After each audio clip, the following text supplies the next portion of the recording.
মরতে রাজি আছি কিন্তু ঝুঁকতে রাজি নয়। গলা কেটে যাক কিন্তু মাথা নত করব না।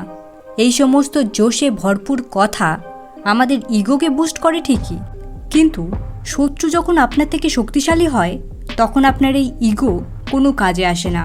আপনার হার নিশ্চিত। উল্টো দিকে একজন ইন্টেলিজেন্ট ব্যক্তি এমন পরিস্থিতিতে ইগোকে সাইডে রাখে এবং ইউজ করে 48 লজ অফ পাওয়ারের ল 22, যেটা বলে use the surrender tactic, transform weakness into পাওয়ার। অর্থাৎ আপনার এনিমি যদি আপনার থেকে শক্তিশালী হয়, আত্মসমর্পণ করুন। আত্মসমর্পণ করা মানে হেরে যাওয়া নয়, বা আত্মসমর্পণ মানে আপনি যে দুর্বল সেটাও নয়, বরং আপনি একজন চতুর। আত্মসমর্পণ করার ফলে আপনি সময় পেয়ে যাবেন আপনার নেক্সট মুভ প্ল্যান করার। কিভাবে আপনি দ্বিতীয়বার শক্তি সঞ্চয় করে তাকে হারাতে পারেন সেটা প্ল্যান করার বেশ খানিকটা সময়ও আপনি পেয়ে যাবেন।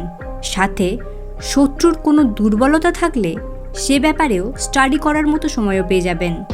সো ইন্টেলিজেন্ট মানুষের মতো সিদ্ধান্ত নিন। আপনি হিস্ট্রি থেকে যে কোনো এক্সাম্পল দেখতে পারেন। যুদ্ধের সময় যে সমস্ত ইগোইস্ট লিডার ছিলেন তারা বহু যুদ্ধ কেবলমাত্র তাদের ইগোর কারণেই হেরেছিলেন। ইভেন আমাদের দেশের রাজা মহারাজারাও প্রবল শক্তিশালী হওয়া সত্ত্বেও কেবলমাত্র নিজের ইগোর কারণে নিজের রাজ্য হারিয়েছেন, নিজের প্রাণ পর্যন্ত হারিয়েছেন, কারণ তারা কখনো শত্রুর সামনে ঝুঁকতে রাজি ছিলেন না।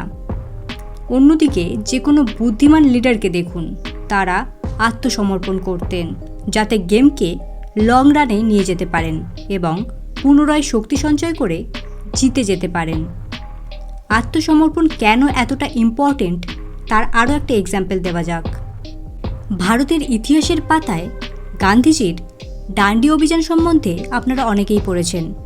এই অভিযান দরুন বহু মানুষ জড়ো হয়েছিলেন, সাথে বহু ফরেন রিপোর্টার্সরাও ছিলেন, এছাড়া ছিলেন ইংরেজ অফিসার্স।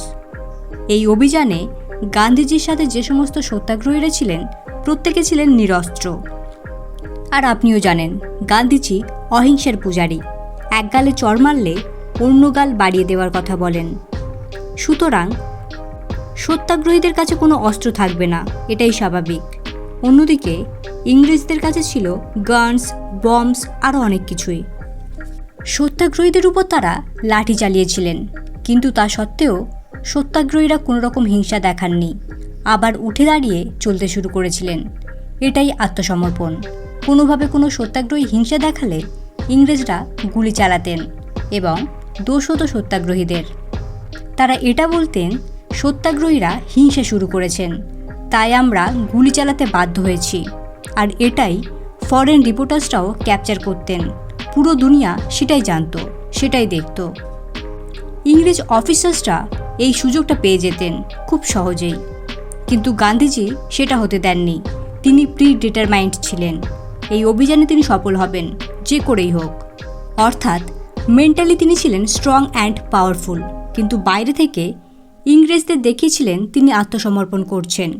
তাদের উপর লাঠি চালানো হোক বা গুলি, তারা কোনো রকম রিয়াকশন দেবেন না, হিংসার পথ অবলম্বন করবেন না। আর এটাই প্রি প্ল্যান্ড সারেন্ডার ট্যাকটিক। চলুন এখন দেখা যাক এই লটি আপনি আপনার রেগুলার ডে টু ডে লাইফে কীভাবে ইমপ্লিমেন্ট করবেন।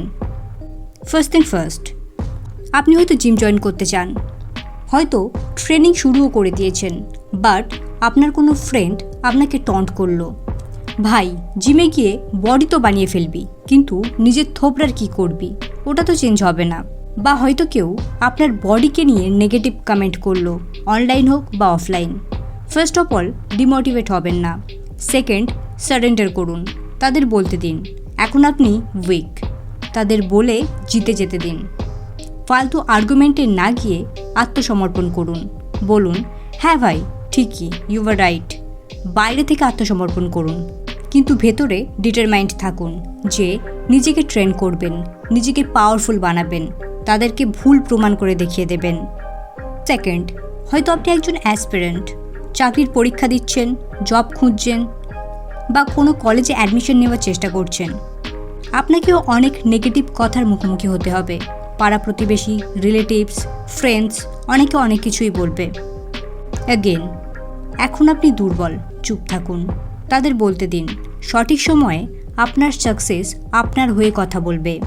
এখন সারেন্ডার করুন। যদি টপে পৌঁছাতে চান, এসব ছোটোখাটো আর্গুমেন্টে জড়াবেন না। এই এক্সাম্পল দুটি আপনাকে কেবলমাত্র বোঝানোর জন্য ইউজ করলাম।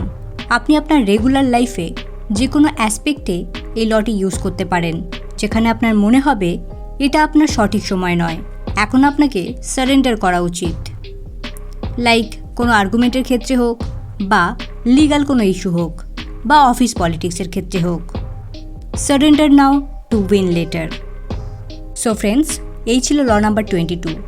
ভিডিওটি কেমন লাগলো অবশ্যই কমেন্টে জানাবেন, এবং এই সিরিজের নেক্সট লগুলি জানতে অবশ্যই চ্যানেলটি সাবস্ক্রাইব করে নেবেন।